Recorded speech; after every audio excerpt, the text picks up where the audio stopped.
A single decision about military aircraft has suddenly exploded into a major diplomatic standoff. Canada had already committed to purchasing 16 F-35 fighter jets, but Prime Minister Mark Carney is now weighing whether to halt the deal. His reasoning is simple. He believes Canada may have a smarter alternative that Washington's response, however, wasn't discussion or compromise. It was a warning. And while this story begins with fighter jets, it quickly becomes something much bigger. At its core, it asks whether a nation truly controls its own defense choices, or whether those choices are dictated from abroad. Speaking at the Munich Security Conference, U.S. Ambassador Pete Huxra delivered a blunt message. If Canada walks away from the F-35 program, it should forget about any future trade agreement with the United States. This wasn't framed as friendly guidance between allies. It was pressure. Many Canadians have described it as diplomatic blackmail, and the label fits uncomfortably well. Yet, while Washington rattles tariffs and threats, a quieter but far more ambitious proposal has arrived from Northern Europe. Sweden's king and queen, accompanied by the chairman of Saab, traveled to Canada carrying an offer centered on the Gripen fighter jet. Saab isn't simply offering to sell aircraft. The proposal includes full technology transfer, a domestic assembly and manufacturing facility, and the creation of as many as 10,000 Canadian jobs. Under this plan, Canada wouldn't just purchase jets. It would become a production center capable of building Gripens for its own use and for export to partners such as Ukraine. This contrast defines the debate. With the F-35, Canada remains a buyer. With the Gren, it becomes a partner. Defense analysts note that Sweden's offer delivers something Washington appears unwilling to provide: genuine autonomy. TO understand why this matters. It's necessary to look closely at the F-35 itself. Beyond the marketing brochures, the most serious issues are rarely highlighted, and many media outlets avoid them entirely.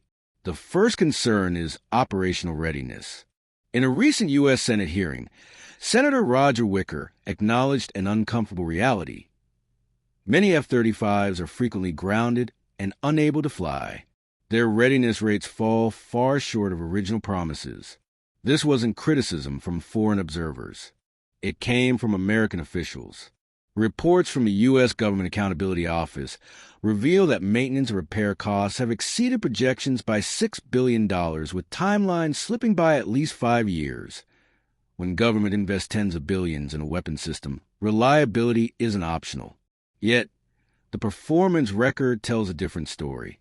The second issue is even more significant: control over technology. The United States retains ownership of all core software and systems in the F-35. Canada cannot independently upgrade, modify, or even fully maintain the aircraft. Every software update, every component replacement, every adjustment must pass through a list. A logistics system entirely controlled by the U.S. The implication is stark. If Washington decides to delay updates or restrict spare parts, Canada's entire fleet could be rendered inoperable without a single missile being fired. The third problem involves flexibility. Washington argues that Canada cannot realistically operate multiple fighter types at once. History contradicts this claim. The Royal Canadian Air Force has previously flown CF-18s alongside CF-101s and other platforms without difficulty. The Gripen has already participated in NATO exercises and integrates seamlessly with alliance systems. Why push this argument? Because uniformity increases dependence. As the F-35 debate intensified, several military figures entered the discussion. Retired General Tom Lawson cautioned against operating two fighter platforms. On the surface, his reasoning sounded logical, but one key detail often went unmentioned. Lawson spent 6 years as consultant for Lockheed Martin, the F-35's manufacturer. While not secret, this relationship raised serious questions about impartiality. Canadians took notice. Then came an unexpected shift from another voice. Retired Lieutenant General Andre Diemp, once one of the F-35 program's strongest supporters and the man who originally pushed for Canada's involvement, reversed his position. He now argues a contract should be canceled. His reasoning is straightforward. The United States controls the software, the parts, the upgrades, everything. Canada cannot operate the aircraft without ongoing approval from Washington. With a U.S. president like Donald Trump, who has openly joked about annexing Canada as the 51st state, trusting long-term access becomes a gamble. This isn't a technical disagreement. It's about sovereignty. When a former champion of the program calls for withdrawal, it signals a deeper problem in the relationship itself. If this still sounds theoretical, Denmark's experience offers a real-world warning. In March, Danish lawmakers were stunned to learn that the United States had removed parts from Denmark's F-35s and transferred them to Israel without consulting Copenhagen. Denmark had no ability to stop the move and was informed beforehand. The action directly contradicted Denmark's foreign policy stance in the Middle East. Yet, because the U.S. controls the F-35 supply chain, Denmark had no leverage. Danish MP Rasmus Jarlov, previously a supporter of the purchase, later admitted regret, saying they thought they were buying jets, but realized they were merely leasing them with Washington holding the keys. This wasn't an isolated case. Alice allows the U.S. to monitor, manage, and potentially disable any F-35 anywhere on the planet. Flight data, maintenance records, and operational details are all transmitted back to servers in the United States. European defense analysts describe this arrangement as conditional sovereignty. Nations own the aircraft physically, but not the authority that allows them to function. Canada must now ask itself whether it's willing to accept the same vulnerability. Would Ottawa tolerate a scenario where Washington can redirect Canadian aircraft parts without consent? Or does it want a model where sovereignty isn't symbolic, but practical? Sweden's proposal addresses this directly. Saab's plan centers on building a fully independent defense manufacturing capability in Canada, including complete assembly and genuine technology transfer. Canada would gain the ability to produce Gripens domestically, maintain them independently, and export them to allies seeking alternatives to the F-35. Analysts estimate the program could support up to 10,000 high-skilled aerospace jobs. By contrast, Lockheed Martin's offer involves a few hundred-part supply roles, many of which Donald Trump has already pushed to bring back to the United States. The most important difference, however, isn't employment numbers. It's control. Under Gripen program, Canada would own the source code. Upgrades, maintenance, and operational changes could be made independently without permission from Stockholm.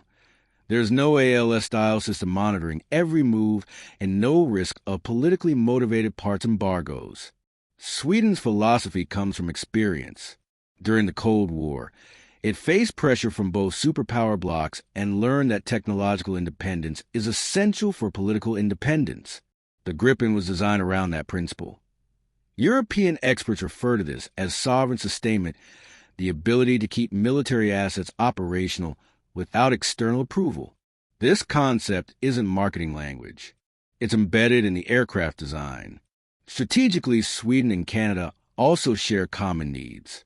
Both operate in the Arctic, where extreme cold, short runways, and remote locations are the norm. The F-35 was engineered for aircraft carriers and large air bases. The Gripen was engineered to survive and operate under harsh conditions, even from highways or improvised runways. Cost is another uncomfortable reality.